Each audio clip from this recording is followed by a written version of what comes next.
Assalamualaikum warahmatullahi wabarakatuh. Salam sehat berlimpah rezeki untuk kawan Aceh dimanapun berada. Ketemu lagi nih sama Aceh di channel Audio Cerita. Untuk menjawab rasa penasaran kawan Aceh di episode sebelumnya, gak usah lama-lama lagi. Mari kita langsung masuk ke ceritanya.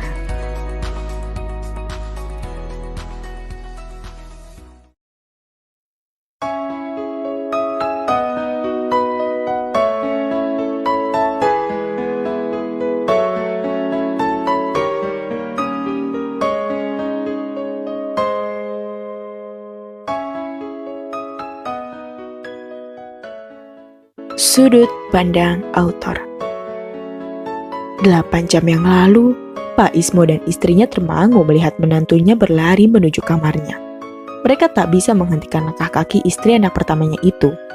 Dengan hati iba dan bingung, mereka membiarkan perempuan itu meluapkan kesedihan di kamarnya. Nur yang merasa di atas angin mulai memperlihatkan kelihayannya dalam memainkan mimik wajah. Ia berusaha sekuat tenaga untuk mengeluarkan air mata buaya. Mbak Jum sudah memfitnah aku, Pak. Padahal Nur selama ini selalu baik sama dia. Tega-teganya dia berbuat begini padaku. Nur menutup mata dengan kedua telapak tangannya sembari sengaja menggetarkan badannya agar kesedihannya terlihat nyata. Iya, Nak. Bapak masih belum jelas duduk permasalahan yang sebenarnya seperti apa. Intinya, lebih baik sekarang kamu hubungi Wanto. Tulis surat kepadanya, suruh dia besok segera pulang. Nur mau pulang ke rumah orang tua Nur saja, Pak. Nur ndak bisa tinggal di sini sama orang yang sudah jahati Nur. Kalau enggak, Nur pulang sendiri saja, jalan kaki ndak apa-apa, kata Nur bersikeras. Pak Ismo tidak bisa menolak permintaan anak menantunya itu. Malam itu juga, Nur pulang diantar oleh ojek kenalan Pak Ismo. Sementara itu, Pak Ismo mendengar ada suara gaduh yang berasal dari kamar Jumiati. Bu, sepertinya kita harus jemput Wiryo. Pak Ismo mulai gelisah. Tapi ini sudah malam, Pak. Rumah Wiryo jauh. Bapak ndak tenang, Bu. Ibu jaga rumah yo. Kalau ada yang mencurigakan dari kamar Jum, Ibu lapor Pak RT. Bapak berangkat dulu. Mobil Pak Ismo berderu meninggalkan halaman rumahnya. Bu Ismo semakin cemas. Duk, makan dulu yuk, Nak. Bu Ismo mengetuk pintu kamar Jumiati. Namun, tidak ada balasan sama sekali dari anak menantunya. Tak lama kemudian, Bu Ismo mendengar suara gemericik air dari kamar Jumiati.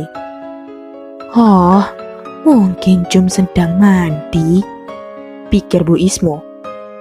Bu Ismo berusaha berpikir positif saja. Ia segera mengambil wudhu dan melaksanakan sholat isya sekaligus untuk menenangkan pikirannya yang sudah kalut. Tak lupa, ia melanjutkan ibadahnya dengan membaca Al-Quran. 3 jam berlalu, Bu Ismo kembali menengok kamar Jumiati. Ia heran karena suara gemericik air itu tidak berhenti. Masa iya mandi bisa 3 jam lamanya? Bu Ismo mulai gelisah. Ia mengetuk pintu menantunya berkali-kali. Namun nihil, tetap tidak ada jawaban sama sekali. Bu Ismo segera berlari menuju rumah Pak RT. Ia meminta bantuan kepada beliau untuk mendobrak pintu kamar Jumiati. Aksi pendobrakan pintu dilakukan saat Pak RT tiba di sana. Suara pukulan palu terdengar begitu keras. Namun, tak ada tanda-tanda suara anak menantunya dari balik pintu itu. Bu Ismo mulai menangis. Ia berpikir bahwa Jumiati mungkin sudah nekat bunuh diri. Pintu berhasil dibuka. Tidak ada Jumiati di kasurnya. Ya Allah, anakku! Bu Ismo berteriak melihat anaknya telah pingsan di bak kamar mandi, dengan kondisi hanya kepalanya saja yang tidak terendam air. Badan perempuan itu kemudian diangkat dan direbahkan di atas kasur. Bu Ismo segera mengganti pakaian Jumiati yang sudah kepalang basah. Terlihat kulit Jumiati keriput, bukti bahwa ia berendam cukup lama. Waktu sudah menunjukkan pukul 1 dini hari. Namun, Pak Ismo dan Wiryo belum juga sampai. Kondisi Jumiati masih belum siuman. Tak berselang lama, suara motor Wiryo terdengar memasuki halaman rumah. Bu Ismo berlari memeluk anaknya. Wiryo, ya Allah nak, alhamdulillah kamu sudah datang Le. Tangis Bu Ismo pecah. Jum di mana Bu? Dia pingsan Le. Tadi ditemukan berendam di bak mandi. Sekarang belum sadar. Bu Ismo menangis terisak-isak. Wiryo segera menghampiri istrinya yang terbaring lemah. Ia mengambil tangan istrinya yang dingin, lalu mendekapnya ke dadanya. Berhenti! Berhenti memakiku setan! Wiryo kaget mendengar istrinya berteriak. Dek, sadar dek! Wiryo menggoncang tubuh istrinya. Jangan ganggu aku! Ah! Jumiati spontan membuka matanya. Pandangannya masih kabur. Namun, ia merasakan ada pelukan hangat yang sedikit menenangkannya. Suara motor yang kunaiki bersama suamiku berderu, memecahkan suasana dini hari yang begitu tenang. Angin malam mengibarkan rambutku yang lupa aku ikat, dan dinginnya berusaha merasuk ke dalam kulitku. Aku memeluk erat badan Mas Wiryo. Setelah kejadian itu, aku memaksa suamiku untuk segera membawaku pulang ke rumah. Pamit kepada mertuaku saja aku enggan, karena aku sudah kepalang malu dan merasa bersalah. Meskipun awalnya bukan aku yang memicu pertengkaran itu. Semua ini gara-gara Nur. Selama perjalanan, pikiranku sangat kalut. Bayangan wajah sinis Nur terus mengganggu otakku. Bayangan para tetangga yang menatap tak suka padaku membuatku merasa menjadi orang paling bersalah di dunia. Belum lagi memikirkan perasaan mertuaku. Haruskah aku mati saja? 3 jam perjalanan kami lalui. Tak terasa hari sudah menjelang pagi. Mas Wiryo menuntunku untuk masuk ke dalam rumah. Sepanjang jalan ia hanya diam. Mungkin ia tak ingin membuatku merasa terganggu dengan cercaan pertanyaan darinya. Adek istirahat dulu di dalam kamar ya. Mas buatkan nasi goreng dulu. Adik belum makan kan? Aku mengangguk pelan. Tubuhku lemas dan badanku bergetar karena dari kemarin aku belum sempat mengisi perutku. Tak berapa lama dia menghidangkan sarapan untukku. Mas, bolehkah adik bekerja? Kataku tanpa basa-basi. Tampak wajah Mas Wiryo begitu kaget mendengarnya. Namun ia berusaha setenang mungkin. Kita bahas nanti ya. Adik habiskan dulu sarapannya. Mas, adik mau kerja, kataku saat ia duduk di sofa ruang tengah. Ia hanya terdiam. Mas, aku ndak bisa diam aja kayak gini. Pikiranku kacau. Aku butuh kegiatan, Mas. Kataku berapi-api. Entah kenapa, rasanya aku ingin marah saja. Mas Wiryo dengan cepat berdiri dan memelukku. Aku paham perasaanmu, Dek. Adik kesel kan? Sabar ya sayang. Adik itu lagi emosi.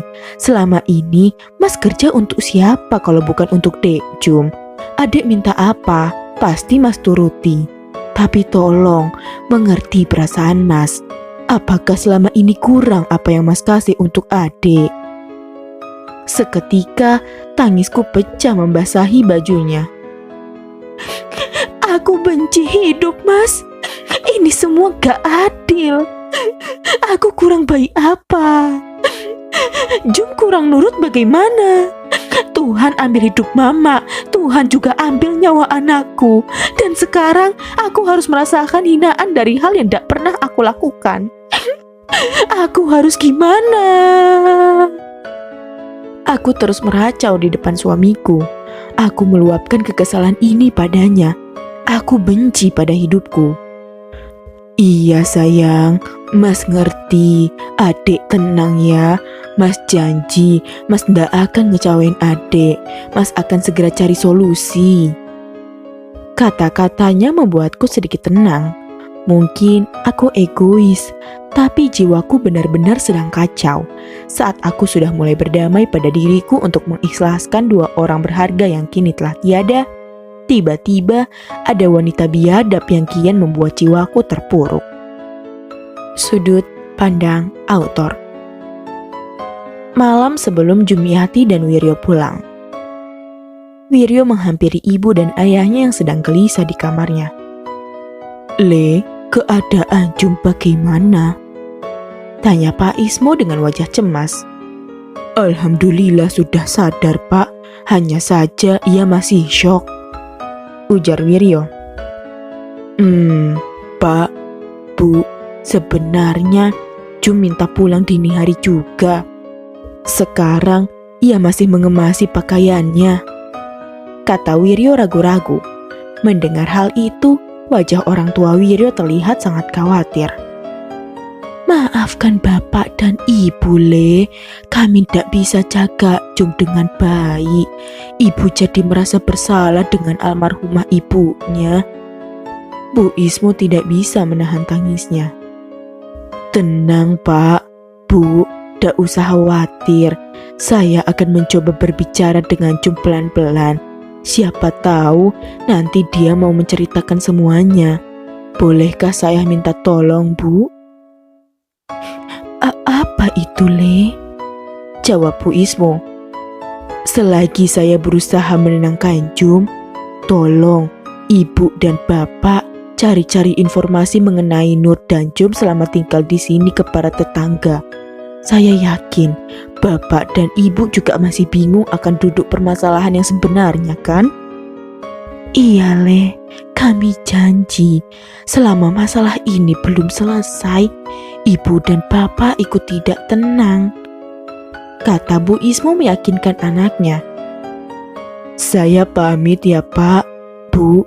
Mohon maaf, Jum belum bisa menemui Bapak dan Ibu. Dia masih enggan bertemu penjenengan." "Iya, Le. Ini sudah jam 3 pagi. Tidak bisa tunggu pagi saja toh pulangnya," ujar Pak Ismo. "Jum yang minta, Pak," jawab Wiryo lesu. "Ya sudah, hati-hati yo, Nak." Orang tua Wiryo dengan terpaksa mengizinkan anaknya untuk pulang saat itu juga. Pasca kejadian ribut antara Jum dan Nur, tidak ada tetangga yang tidak menceritakan mereka berdua. Berbagai asumsi dan kabar yang simpang siur dari telinga ke telinga menghebohkan warga sekitar. Tak ketinggalan warung bakso Bumina yang menjadi tongkrongan favorit para penggibah. Hampir tak pernah absen membicarakan perkara Nur dan Jum. Sebagian besar dari mereka menyalahkan Jumiati yang terlalu kekanak-kanakan, serta membela Nur yang sudah jelas merasa sakit hati karena kabar Wiryo yang awal mula direbut oleh Jumiati.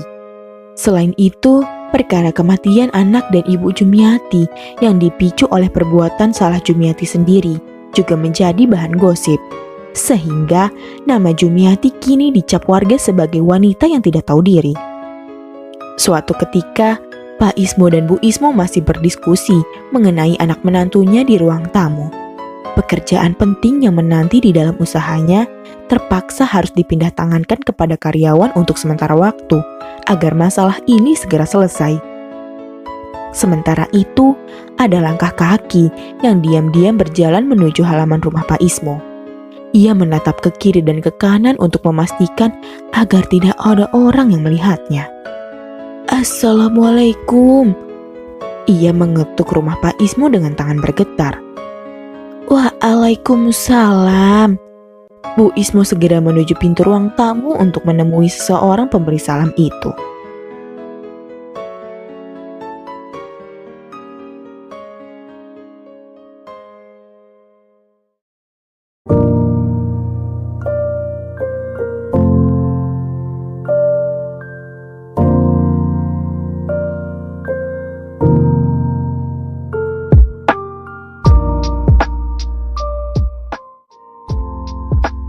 Oke kawan Aceh, demikianlah akhir cerita untuk episode kali ini.